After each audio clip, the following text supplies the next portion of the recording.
summary of the areas that interest me.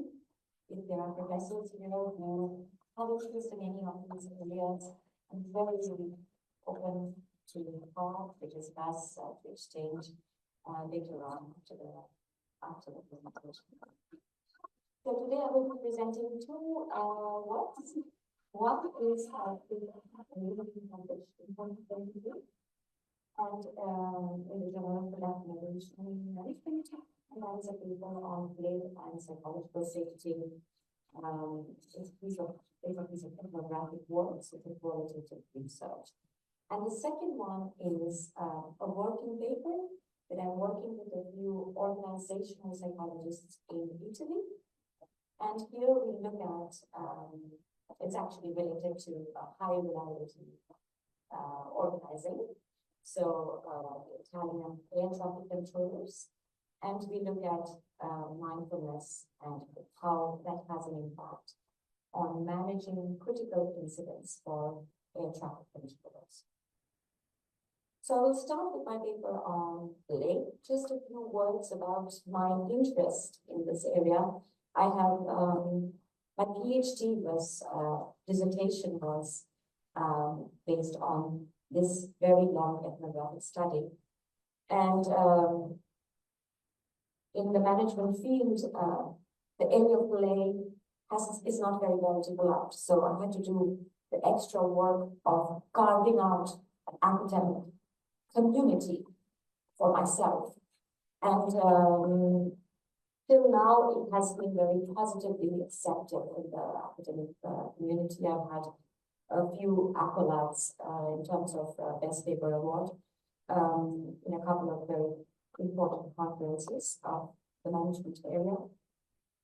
And I also, I'm trying to create an academic community in the area of play and work. So in the last few years, I've been organizing conference tracks on this area, not just about play's relationship to creativity, but also how we can humanize work organizations through the introduction of play and also art. So there's one conference that's coming up that I'm organizing a track in Nancy in August. More than happy to share information about that as well if anybody is visiting France at that time and wants to participate, contribute, whatever. Very happy to talk about that as well later on. Now, the first to move on to play. According to you, what is play? And it doesn't have to be a definition, but when you think of the word play, what comes to your mind?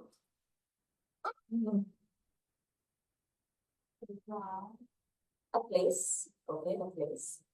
But think of yourself as playing. What comes to your mind when you think of play? Playing. Enjoying, yes. So when we think of play, yes, sir, you wanted to say something? What kind of sport? Exercise? It can be physical, yes, yeah. There can be a physical component, but not necessarily always physical component too. You can not be moving a lot, but still having fun, right? That enjoyment concept of it. So play is something that when we think of the word play, immediately we think of children, right? And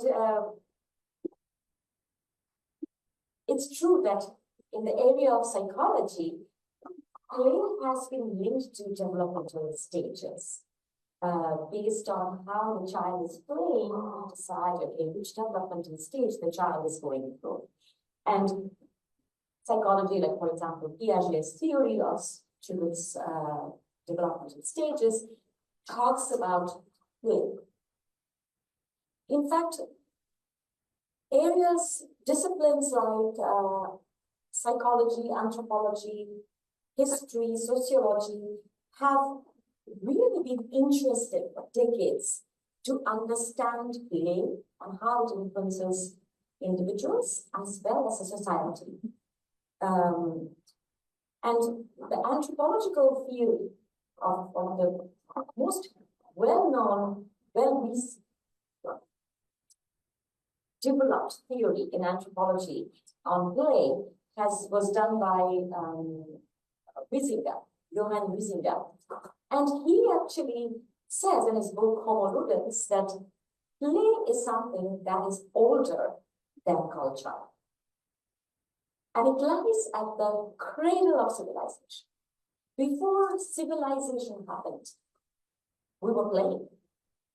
And this need for human beings to play is absolutely fundamental, and it's universal.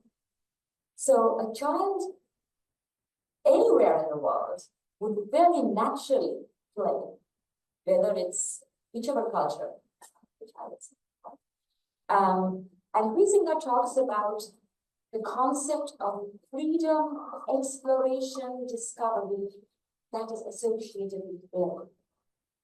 So a child explores the world through play. A child discovers new things through play.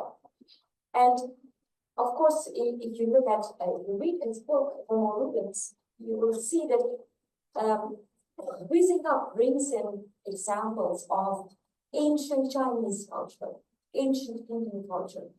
And he shows that how in every culture, whether you're a child or an adult, there is this playfulness that is there.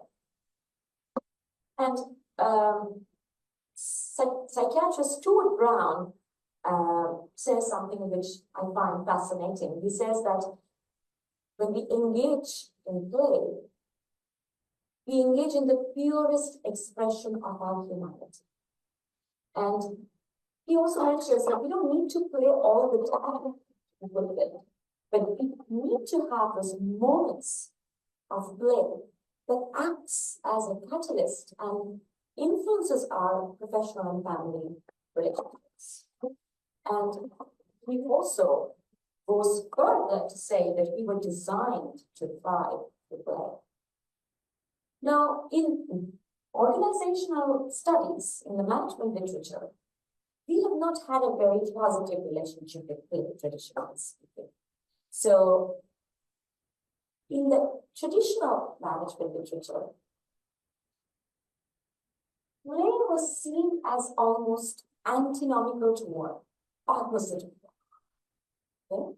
Work versus play, two ends of a continuum. And one of our forefathers, Frederick Taylor, he had said that when you work, you work. When you play, and do not mix the two.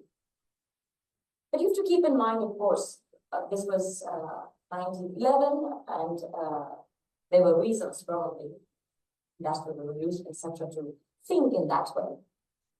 But what is interesting is that despite the fact that play is seen as opposite to work, play always existed in work organizations. And the only thing is that it was done secretly. So there was this furtive, secret playing that people always engaged in work organizations. And that we see in a beautiful piece of ethnography that was done by Donald Roy in 1959, which he called the Banana Times. It's a beautiful piece of work. I highly recommend everybody to read it. It's not complex to read. And he shows in his ethnography how people and this was very repetitive industrial floor work, okay? Nothing like, our profession. So working in a factory. And he shows through his beautiful ethnographic work how people were actually carving out secret time to play with each other. So the name Banana Times come from the fact that they, in this factory, they made times and they called it banana time, Coke time. So these were times when people would be informally playful, having fun, but not telling the boss. The boss didn't know about it. But they were having this playful moments together. So 1959, that's a long time ago. But very strangely, the management literature completely stayed quiet about the concept of play for decades afterwards. So when I started doing my PhD and I was working on play, I could not find anything that was going on in our literature, except for some very interesting theoretical work. But what is interesting to keep in mind is that the current organizations, especially the innovative ones, are openly talking about play. So we hear that there is an infusion of play with the millennials, with the Gen Z, who belongs to the gaming culture, who brings that along with them in their organizations. And based on that, many researchers have started to talk theoretically mainly about the positive effects of play. So that it has an impact on creativity, that it has an impact on learning. And we as academics, we are also infusing a kind of play into our teaching. So we have, gamification, we have certain applications that we are showing to our students, allowing them to play and learn. So this is, for example, a workplace of Google. And we can see that nothing here looks like a workplace, what we think originally, traditionally would consider as a workplace. The people are actually working here.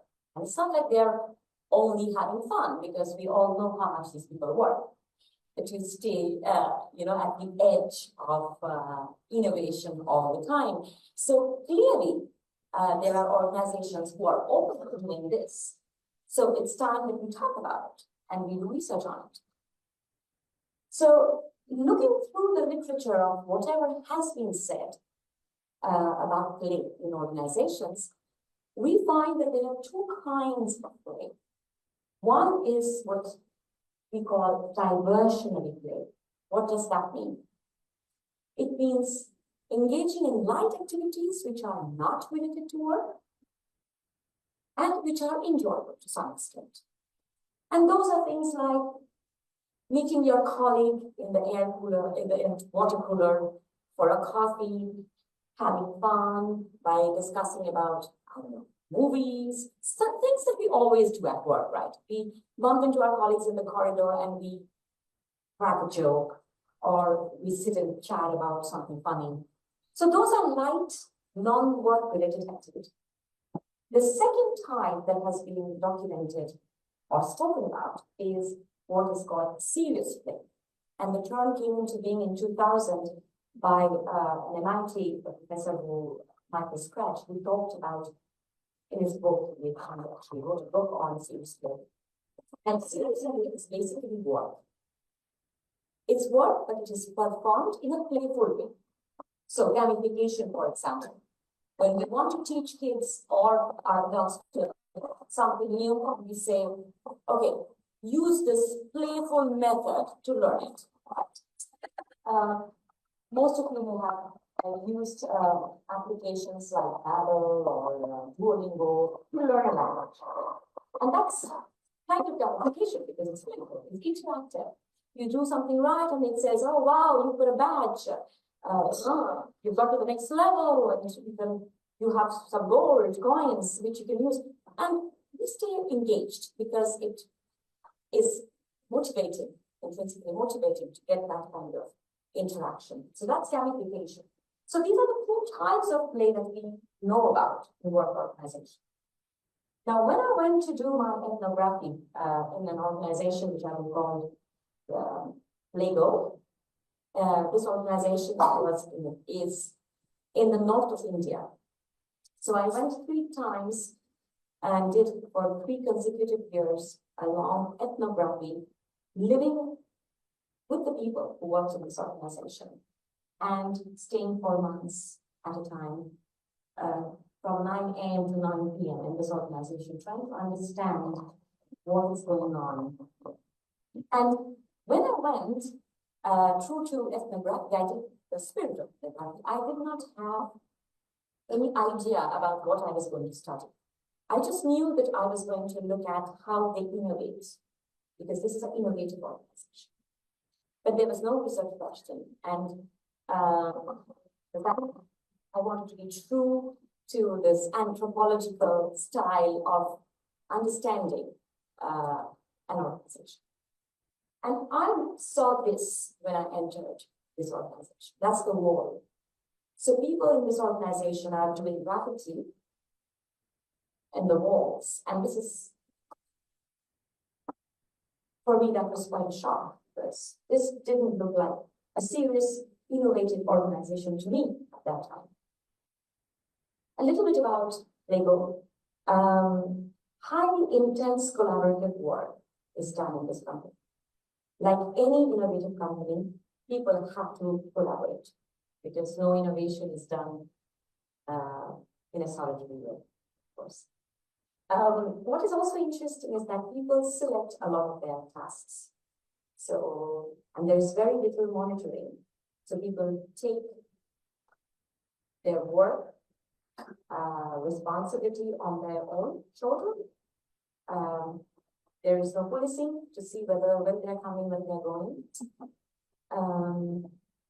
These people consider themselves to be professionals who are autonomous and free, so they can design their own work hours. And they love the work they do. They find a lot of meaning in the work that they do. And what was very interesting, of course, which I studied when I went there, was this informal, playful attitude and behavior. So it was 3 field trips. I had more than 500 hours of participant and non-participant observation. I interviewed 156 people, basically the entire organization, everybody. Collected lots of mails, media coverage, and I did anthropological shadowing of 9 people working in the organization to better understand exactly how their work unfolds in this company. So the goal was to do to come up with a rounded theory on play in work organization, and the paper that I'm presenting is one of the papers based on that, on this findings. So what did I find? A new type of role, which has not yet been documented in work organizational literature, which is intense and absorbing and not related to work. Now, this was quite shocking, because in work organizations, our goal is that people stay intensely absorbed in their work.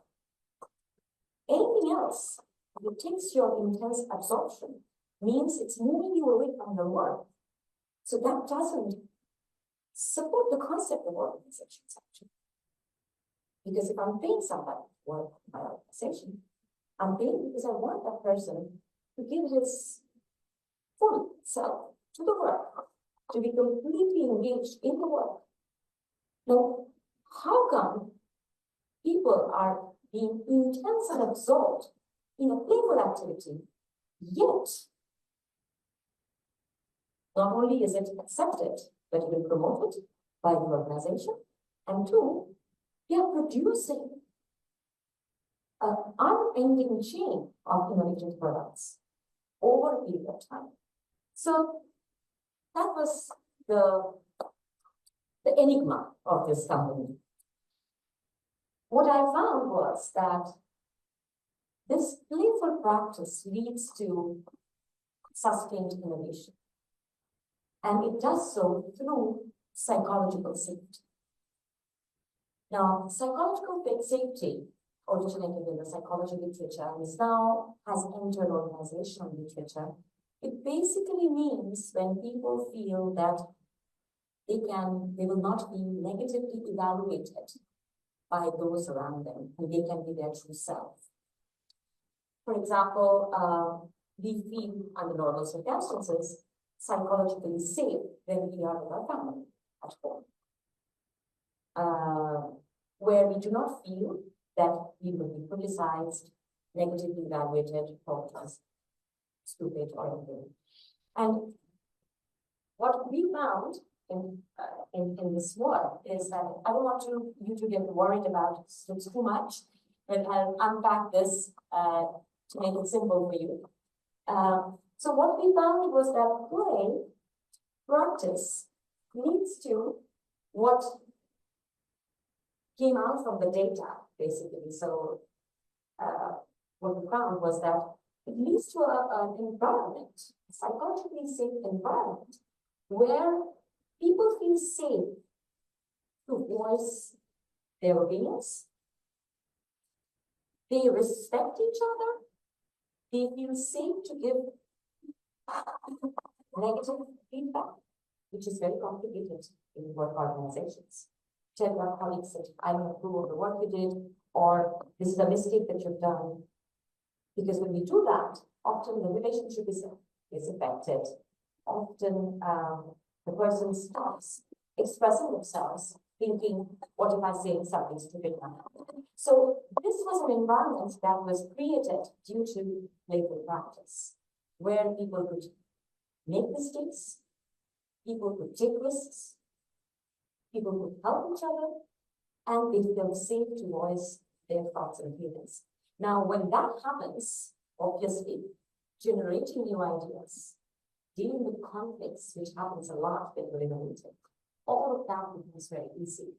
So what we found was this reinforcing loop between play practice, psychological safety, and innovation. And of course, as I mentioned earlier, this organization has this very fertile soil for an environment, for play to come out. So a culture where play is appreciated, work design where people feel that they can organize their work the way they want, not being policed all the time. And people themselves are highly motivated to do this in their job, which clearly obviously comes from the fact that the recruitment process is very, very important. They take people who are really passionate about innovation and who are open to be playful. So that's the organizational factor.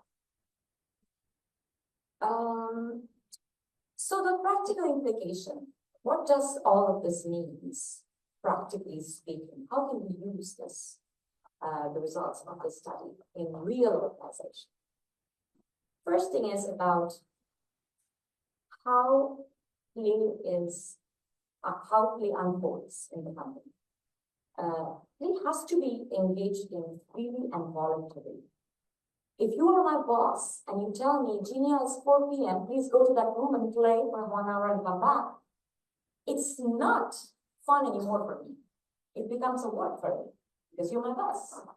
So when it is engaged in freely and voluntarily, then only you will have the good effects of play. The other thing is work design. You cannot have a playful work environment if your work design is not aligned to it. So some element of freedom, some element of autonomy, and the sense of personal fulfillment has to be there in terms of work. If they are not there, you cannot have play. And the meaningfulness of the work for employees.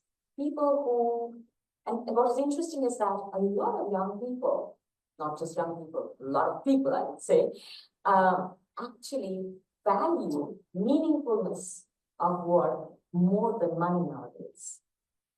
So after a point in time, we all know that money stops being the main motivation for work. So meaningfulness, when you can create that sense of meaning in work, in the organization, then people are much more engaged and capable of feeling their engagement. And of course, if you want to include play into the work environment, the employees have to know that the management is accepting of this and even values it. And as I like to say, that if you introduce play into the workplace without paying attention to the work design, it would be like chocolate coated broccoli. It's not fun. It's not really chocolate. Neither is it broccoli. It's chocolate coated broccoli because it is something that you are implanting to make it seem like fun, but actually it is not fun. So that's pretty much the paper on play and the work. Okay, maybe we will have a question about part one. Yes. Shall we take questions now? Yes. Or if you want to? Okay. We welcome questions on part one, playing in management. Thank you very much. Thank you very much. I'm Professor here. Thank you very much. I'm very interested in your paper. In that every kind of play can contribute to the productivity and creativity of the organization, because in some cases that the workers just looking at the YouTube during the working hours, we regard this kind of the play is, we can say that sabotage, right? So if there are any distinction between the sabotage and play in your sense? That he's not working on this. Oh yeah, just wasting time without working. Right. Just for fun for himself. So it doesn't contribute to the productivity and creativity in his work. Is there any kind of such work? But it does contribute to respite from work. For example, of course, there is always a dark side to play. And maybe that's what you mean when you say the word sabotage. For example, I can be humorous in my workplace. Let's say you are my colleague, and I'm humorously saying something to you, which may be making you feel uncomfortable, pulling you down. And that is the dark side of humor, right? I'm being playful, but it's not being positive on your part, from your perspective. That's one thing. So yes, there is one or two stuff that has been spoken about. If you want, I can forward it to you about the dark side of humor. There is nothing like exactly what you said. When you say that taking time off to look at YouTube, of course, it depends, but one could see it as time away from work, right? And it also depends on the type of work you're doing, because what I found in this organization is that people actually spend a lot of time on YouTube watching funny things or watching new products that has come out of the other companies.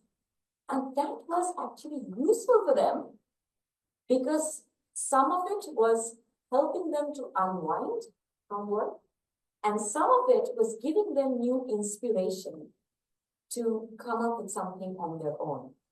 So it depends on the work environment, but of course, not in every work environment, spending a lot of time on YouTube will be helping, right?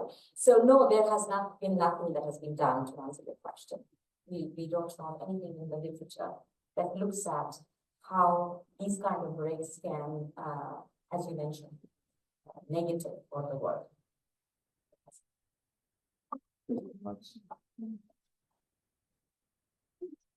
Oh, thank you. Well, it seems to me your work refers to the creative work or intelligent work. In other words, the work with brain. How about the muscle work or manual work? Your idea can apply to the manual works? Thanks. So, this kind of play that we see in this innovative organization may not be applicable to menial kind of work which you're talking about. However, I'm currently working on a project which is almost finished. We've almost finished writing, where we are looking at people of different industry, but we are looking at only diversionary and serious play. And what we find is that even in construction work, for example, where people are building something, one can think, okay, there's nothing really creative, innovative going on there. It's very physical work. People do play. People do take time out. People do have fun between each other. And that has a very positive impact on their well-being. So that kind of work also can benefit, not from the kind of play that I found, but from the diversionary play that I talked about, which is engaging in light, playful activity, which is not related to work. So having a coffee with a colleague or having exchanging jokes, fun. That happens also in any kind of inner work that people does. Well, the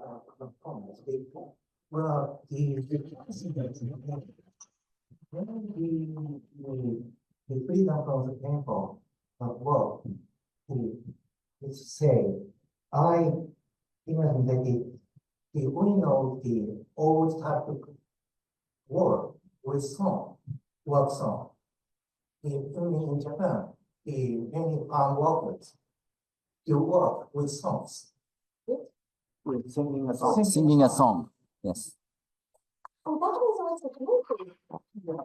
Yeah, we talk about the creativity, but it escaped from the temple. That's a wonderful thing you said. And if I may just show you one previous slide, that's exactly what it was for Donald Roy. He said that play was a respite from the beast of boredom.